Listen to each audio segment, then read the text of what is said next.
Police from Arizona State University are recommending charges for the 4 individuals who followed Senator Kyrsten Sinema into the bathroom to protest the fact that she is opposed to the passage of the budget reconciliation bill. These protesters wanted answers. They wanted an explanation for why she's doing this. And so as a result, police from Arizona State University, where Sinema teaches, are recommending that 4 people involved in the incident receive misdemeanor charges related to disruption of an educational institution and disorderly conduct. Neither charge is related to the law that bans recording someone in the bathroom. I want to remind you all of what that scene looked like, and then we'll discuss these proposed charges. Let's watch. I'll be back. Sit down, we want to talk to you real quick. Want to talk to you real quick? Hi, actually, I am heading out.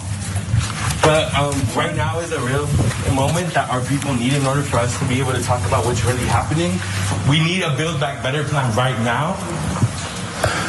We knocked on doors. We need solutions. The Build Back Better plan has the solutions that we need. We knocked on doors for you to get you elected, and just how we got you elected, we can get you out of office if you don't support what you promised us. Now, the law in Arizona indicates that you can't record someone when they don't know about it as they're, in the bathroom doing what they're doing. But clearly she's in a stall. I wasn't here when you guys covered this story, Cenk. I obviously saw the story and I had my own thoughts about it.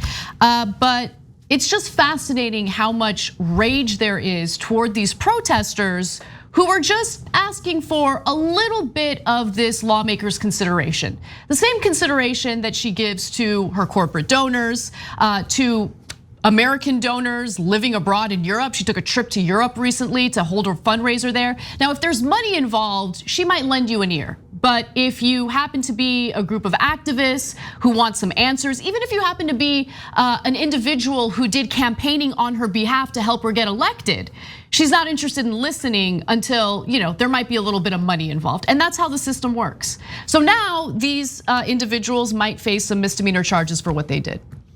Yeah, so we just did a story about how this billionaire Peltz brags about how he talks to Joe Manchin every week. ExxonMobil lobbyist brags about how he talks to Joe Manchin every week.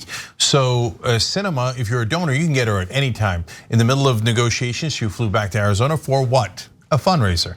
And then in the middle of the next set of negotiations, she flew to Paris for what? A fundraiser, right? So if you're a donor, talking to Manchin and Sinema is the easiest thing in the world. Okay, you just call them up and you say, hey, I have a check. They go, yes, sir, yes, sir, yes, sir, yes, sir, yes, please, sir, I'm begging you, please.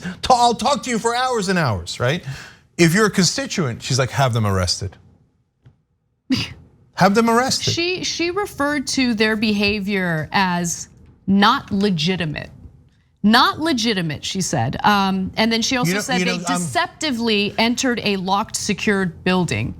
It's a state university. What are you talking about? That's absurd. Okay, yes, we can go to state universities where I know you hate the public, you despise the public, but a state university is the public university. Right, so it's funded by the taxpayers. Yes, that's us, that's them, the people who were there. On that day, we talked about how, of course you shouldn't go to the bathroom, that's overstepping. I say, of course, actually John and others disagreed. Interesting. But But does that mean that you should be arrested and locked up? When you politely ask questions, yes, in the wrong place. But no, I tell you, don't go to people's homes, don't go inside bathrooms. But the people are desperate to talk to their own so-called representatives. They will not talk to us under now penalty of law for us, not them. And so what are we supposed to do? Sinema will not listen to anything. By the way, people politely came up to her at the airport or the airplane. They asked very gently, they gave heartbreaking stories about their own families. She doesn't want to hear it. She doesn't want to hear it. And she had the ring that said F off earlier, meant for her voters. And then but it's not who she is. She's not a tough guy. Because you can tell it when it's the donors, she's incredibly solicitous. All of a sudden, the tough guy act is gone. The same with Manchin. You remember the call that Manchin had with the donors. And he's like, oh, please get the Republicans to do the things that we need so we can all win. And to give people the illusion of bipartisanship in the Senate, because he doesn't want to do away with the legislative filibuster in the Senate, because that would mean it would be far easier for Democrats to pass legislation that we desperately need to get passed. But to be honest with you, like really put this all in perspective, okay? Because this is a debate about civility. That's all this is. It's a debate about civility.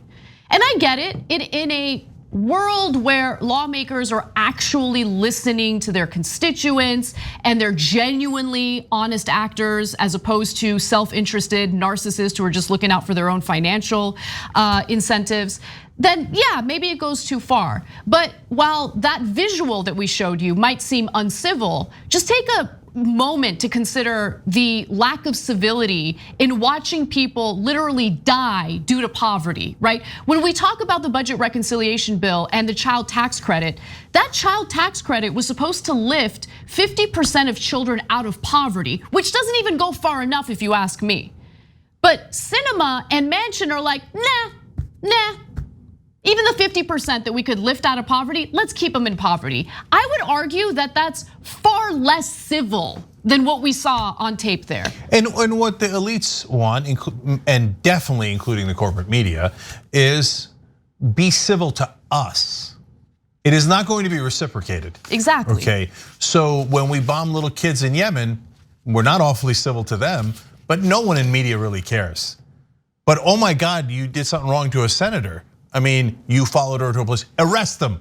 But well, how about the people who condone endless killing of civilians, the torture and all of those things, right? No. Those are the elites and they're above the law.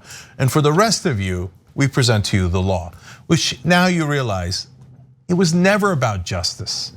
It was about protecting the powerful. The rules are never applied to them, they're only applied to us. That means it's not a justice system, it's a system to keep us in our place. Thanks for watching The Young Turks, really appreciate it. Another way to show support is through YouTube memberships. You'll get to interact with us more. There's live chat emojis, badges. You've got emojis of me, Anna, John, JR, so those are super fun. But you also get playback of our exclusive member-only shows and specials right after they air. So all of that, all you gotta do is click that join button right underneath the video. Thank you.